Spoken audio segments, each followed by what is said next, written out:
Welcome to Fragmented, a software developer podcast where we talk about building good software and becoming better developers. My name's Donn Felker. And I'm Kaushik Gopal. Welcome to the show. Before we get started here today, I wanted to tell you about the relaunch of AndroidJobs.io. Android Jobs is a job board that I launched many years ago, and I just recently relaunched it with a brand new design and on a brand new platform.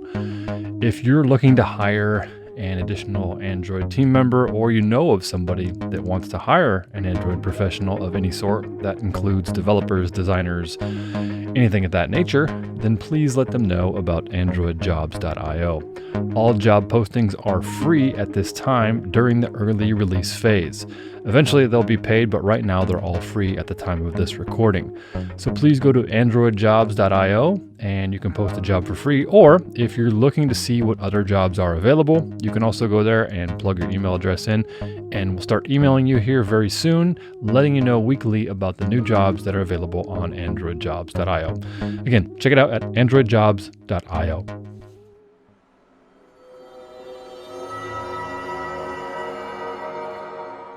On today's show, what we're going to do is talk about the differences between working at a big tech FANG company, which I'll talk about that acronym in a second, as well as what it's like to work as a freelancer or consultant. So what are the two big differences? So let's hop right into it.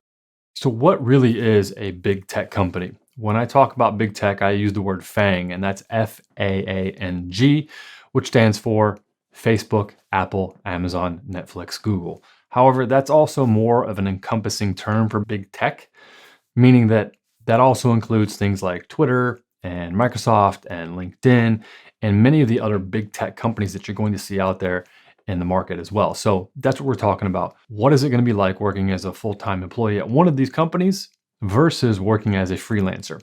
Now, my background is in freelancing and in consulting. I've been doing that for close to 20 years now, full-time. So I don't have any exact experience working at a big tech company. So you're probably wondering, who is this guy to give advice on big tech if he's never worked there? Well, the advice that I'm going to give today, and not even advice, is just kind of the anecdotes of what I've learned over the years, is from many close friends that have worked at companies such as Facebook, Google, Apple, Instagram, Snapchat, bunch of huge tech companies. And I still have friends that work at these companies. And they've shared a lot of things with me over the years about how things work internally at these big companies. So that's where a lot of this stuff's going to come from here. How we're going to structure this video today is going to be basically two parts. We're going to talk about full-time employment at a big tech company, and we're going to talk about the pros and the cons of that. And then we're going to hop over and we're going to talk about freelancing, and I'm going to talk about the pros and cons of that. And then we're going to wrap up at the end with my thought for you on which one you should possibly use. So let's go ahead and instantly right now hop into the first one, which is going to be full-time employment at a big tech company.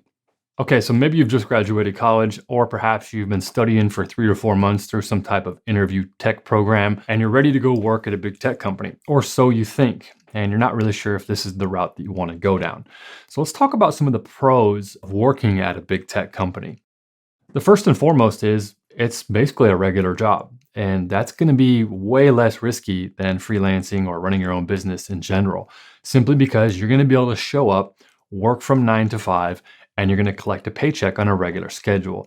That is a humongous benefit. And to be honest, it's something that I even think about often because it eliminates a lot of the stress that I have around perhaps collecting on clients and so forth, which we'll get to in a moment for the freelancer stuff. But that's going to be the number one biggest thing that you're going to get when you work at a big tech company. It's a solid job. Most likely, these companies aren't going anywhere. They're usually on some type of stock index somewhere. They have their own stock, their own ticker. They're going to be around for a while. They're not going to go fly by night like some startup where they might run out of runway, which is cash in the bank, tomorrow. They're going to be around for many years, and most likely they have very deep pockets, which also leads me to it has a wide array of opportunities. So that's number two.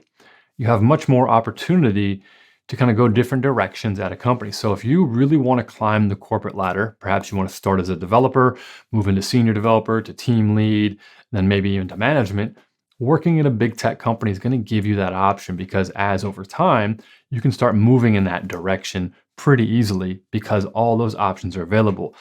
The bigger the company, the more positions are available because smaller managerial units exist so the company can operate effectively. And as you're staying there and moving up, you can kind of decide where you want to go. Would you like to stay in the technical track? Do you want to go into more managerial track? Perhaps you want to make even a sideways move and go over into sales, or you want to go into R&D and engineering or something. There's a bunch of different things you can do in big tech. So you kind of have a bunch of options while also still keeping your kind of firm foundational base of having full-time employment, yet not really getting too risky, but having a few options out there. Another benefit of working at a full-time big tech company is your benefits are fantastic usually. Your health, dental, life, disability, any of your insurances that you have are usually going to be pretty good insurance. And a lot of times it's almost covered 100%. Again, this really depends on the company that you're working for, but you really find some really good insurance, which also kind of leads into the additional part of the benefit package of you're most likely going to get some level of stock options. This can be quite a huge amount of money compared to what you're used to getting. I've seen anywhere from a few $100,000 to a couple $1,000,000 in stock options that are offered to full-time employees at a big tech company. The thing though is you just have to be aware of how these stocks vest, which usually means over a period of time, you're going to get access to those stocks until they're actually yours. Typically that's going to be between 2 to 5 years. I think the average is anywhere between 3 to 4 of where you will fully vest. So that does take time. However, it can offer you a significant amount of additional income if you decide to go with a big tech company because those benefits are so big and enormous. Another thing is, if you really don't want to be pushed really that hard, perhaps you really love your family environment, you are participating in your church, you have some extracurricular activities, you're coaching teams, and you really just want to enjoy your 8 hours at work and then go live your life, working at a big tech company is going to provide you with some of that freedom. Now, of course, you're going to have your long hours at any company such as a big tech company, but by actually working at a big tech company, you can actually have the opportunity to perhaps step away and do something outside of work that isn't directly related to tech. So, as some people would say, if you just kind of want to skate by for a little while, you can kind of do that at a big tech company. I don't recommend that you do it. However, it is something that a lot of people will do because it's a full-time job. And as the seasons ebb and flow, some people become more productive, then less productive, and things kind of go with the flow. And it's easier to do that when you're a full-time employee at a big tech company.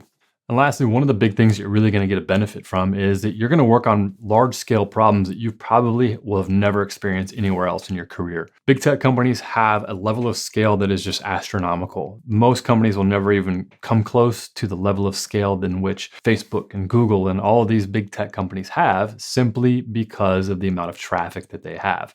They're going to find weird edge cases on all types of weird platforms and so forth. And you're going to have to solve all of these problems that you would have never had to solve before. So it is actually an opportunity to kind of learn very deep, specialized knowledge in one particular area. So that can be seen as a benefit as well. So that kind of wraps it up for the pros of working at a big tech company. And I'm sure there's more, but that's kind of the high level that I wanted to talk about. So now let's talk about the cons of working for a big tech company. Number one, corporate politics. That's going to be your biggest problem, in my opinion, of working at a big tech company. Now, a lot of big tech companies are going to say, well, we actually are kind of like a startup, you see, because we have a startup-like culture. But when it comes down to it, it's all internal corporate politics at a base level. There's going to be a lot of backstabbing going on. There's going to be a lot of people trying to climb to the top at whatever cost necessary. There's going to be a lot of trash talking. It is what it is. Nothing's going to be perfect. I have yet to see a perfect company. Yet these things exist much more in a big tech company simply because of all the corporate politics and everything that happens inside of a big tech company. All right, the next one is also a really big one. And this is actually the reason why I don't really work at big tech companies, is that they essentially own you and almost everything that you create.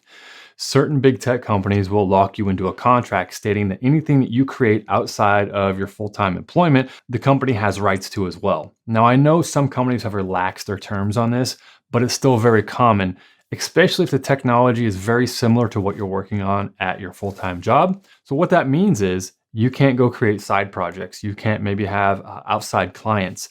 Some of these companies do allow you to do this. I understand that. But for the most part, you're going to have to get some level of approval from some level VP to go out and work on any side projects, to show up on podcasts, perhaps even to write blog posts. And you especially have to be very careful of what you're doing on any types of social media.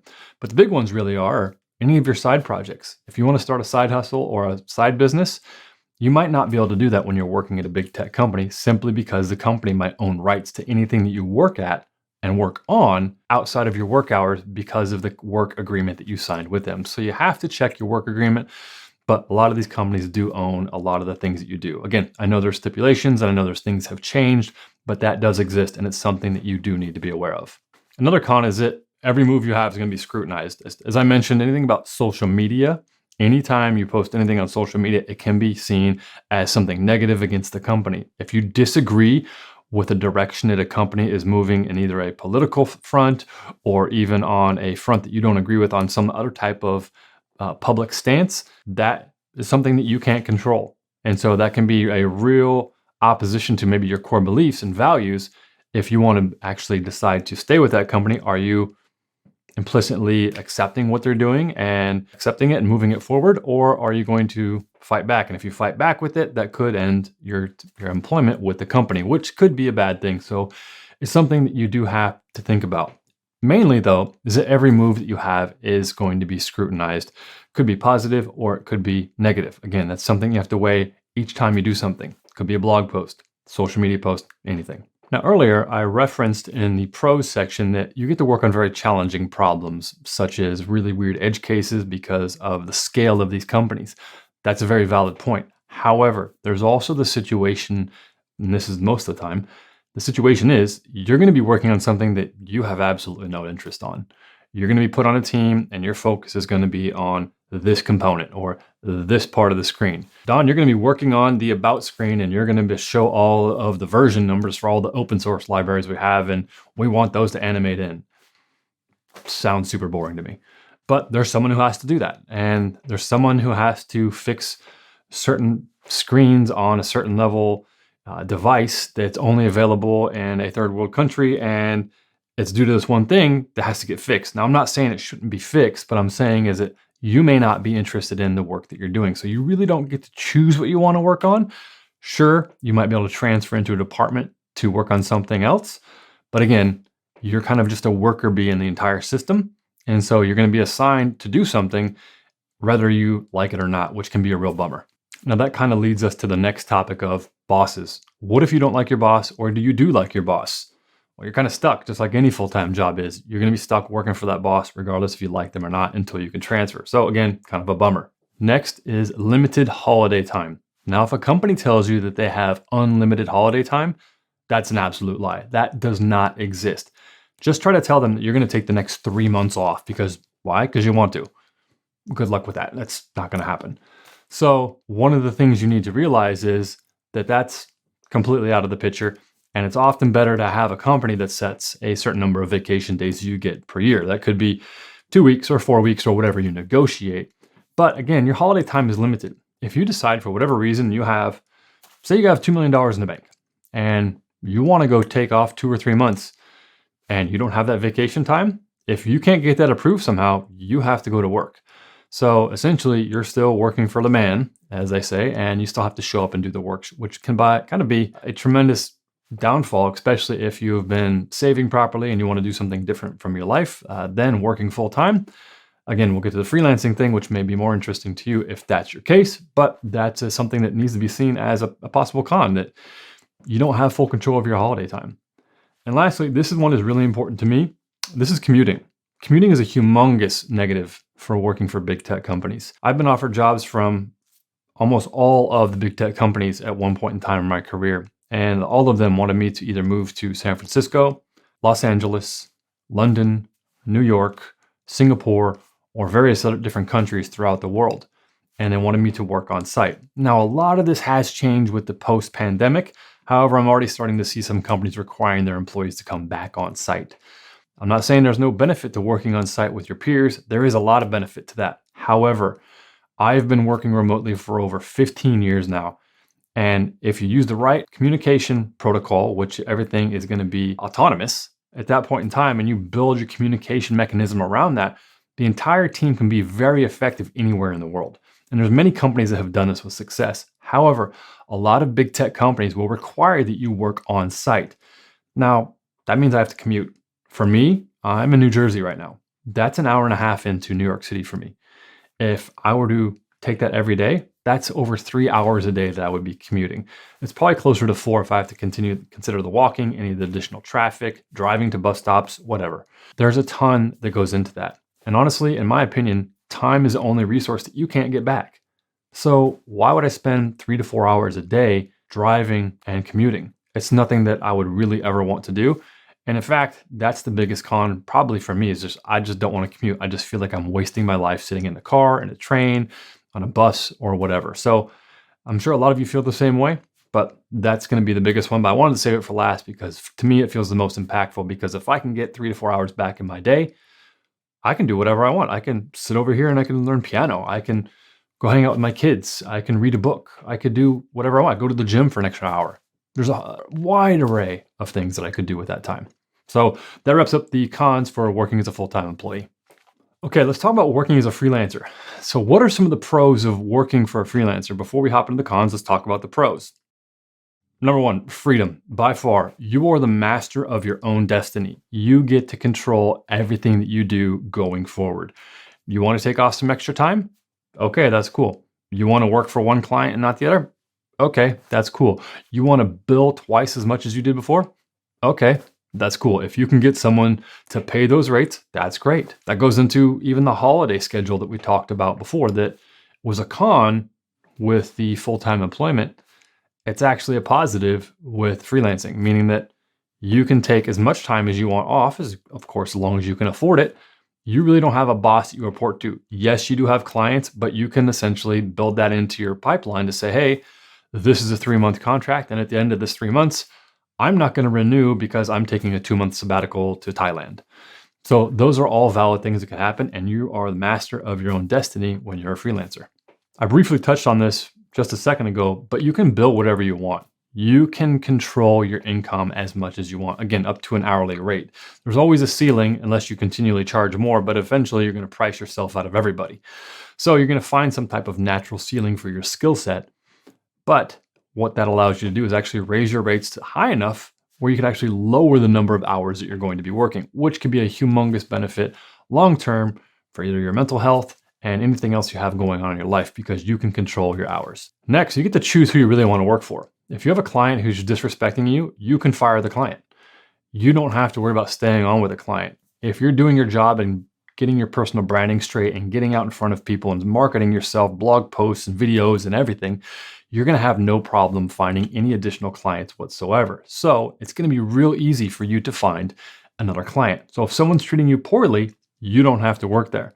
Furthermore, if you have multiple clients coming at you that want to work with you, you can pick and choose the project that looks the most interesting to you. And I've done this on numerous occasions, and it's the best feeling in the world because on this project, I might be able to go out and help people and also make a good living. That's going to be something that I really want to do versus something else that maybe pays well, but it's something that's really boring. Being able to have those decisions of what I want to work on and when is fantastic. Right now, I might work on an Android project. And next month, I might work on a React.js and Node application. And the month after that, I might work on Kubernetes and Docker and AWS. Who knows? But the options are really endless as long as I have the skill set to work within that given realm. Furthermore, you have big tax benefits as well when you work as your own business. There's certain things you can write off, perhaps your hardware. If you have an office, you can write off parts of that. There's a lot of the tax code that's written for businesses.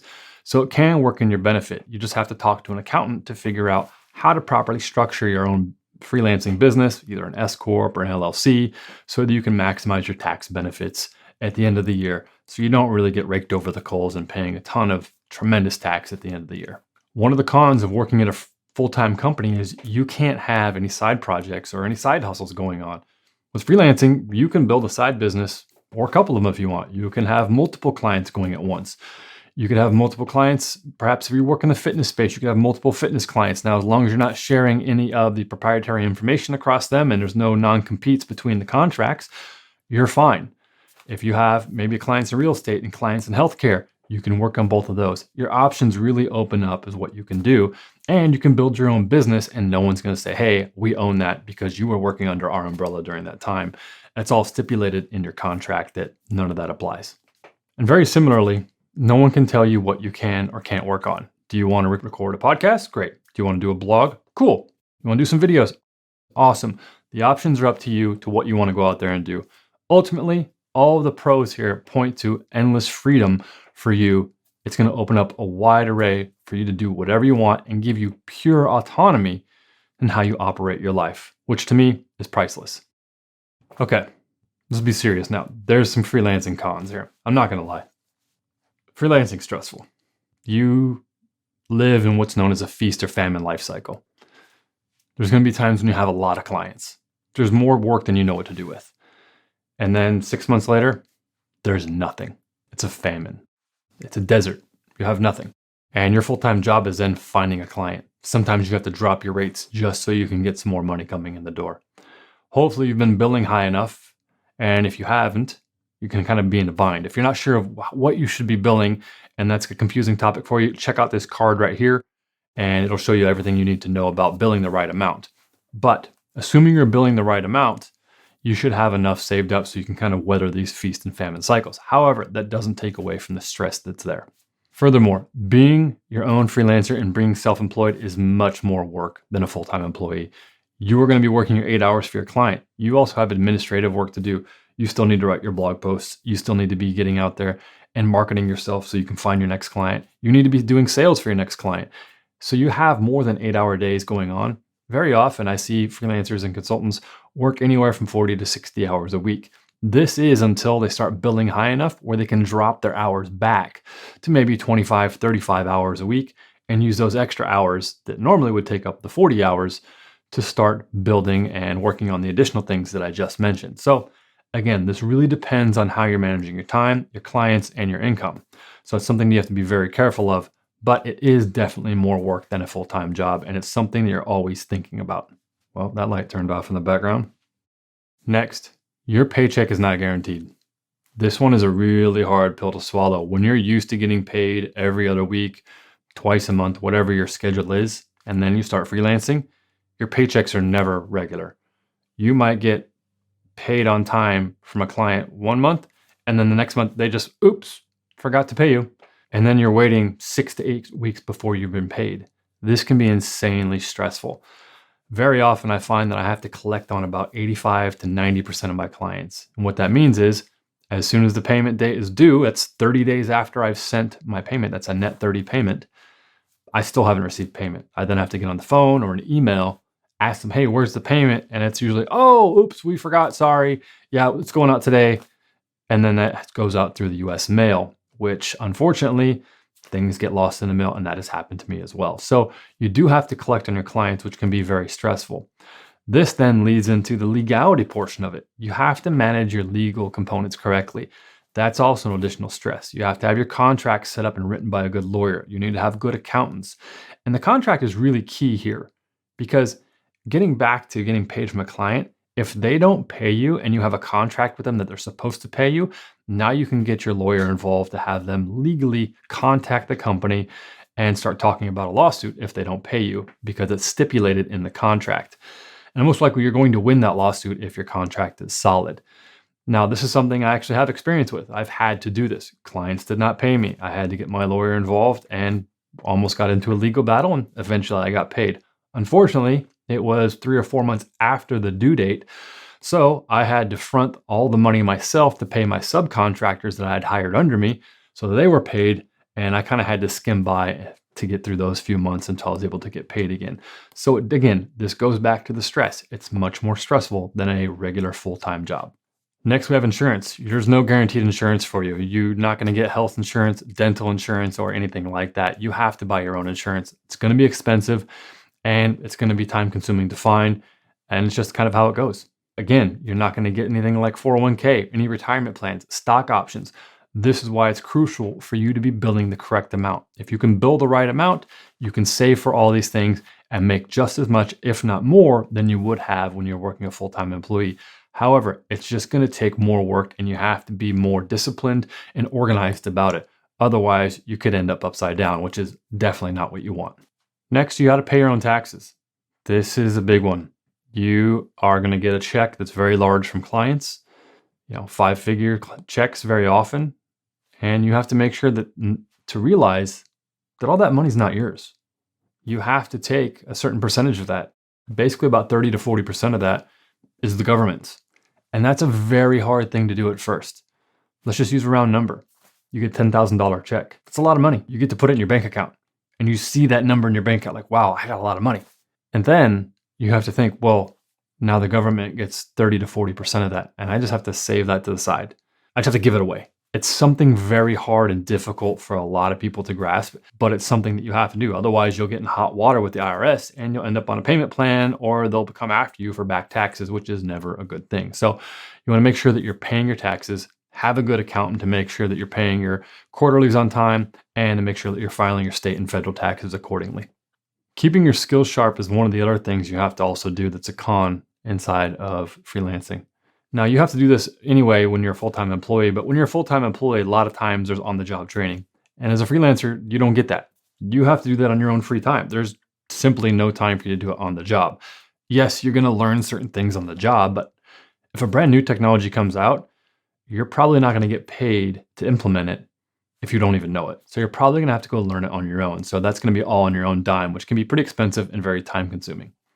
And lastly, there's no defined career path for a freelancer.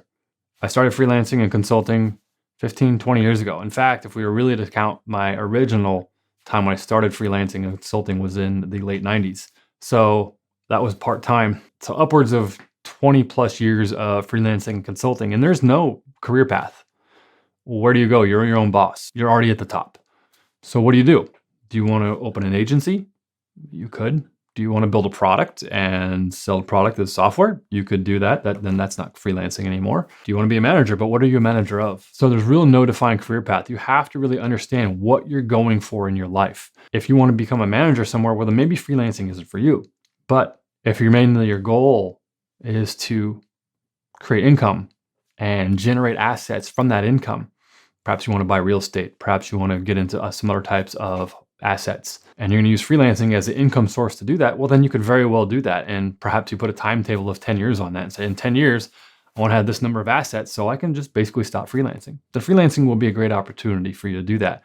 But if you're looking to move up and be a freelancer for 15 or 20 years and then walk in and be a VP or a CTO of a company, that's very unlikely to happen unless you happen to fall into a weird situation where a client needs a CTO or a VP and they offer the job to you, which does happen. It has happened to me, but I would never bet on those situations occurring. So there is no defined career path for freelancing and consulting. So it's something you have to keep in mind.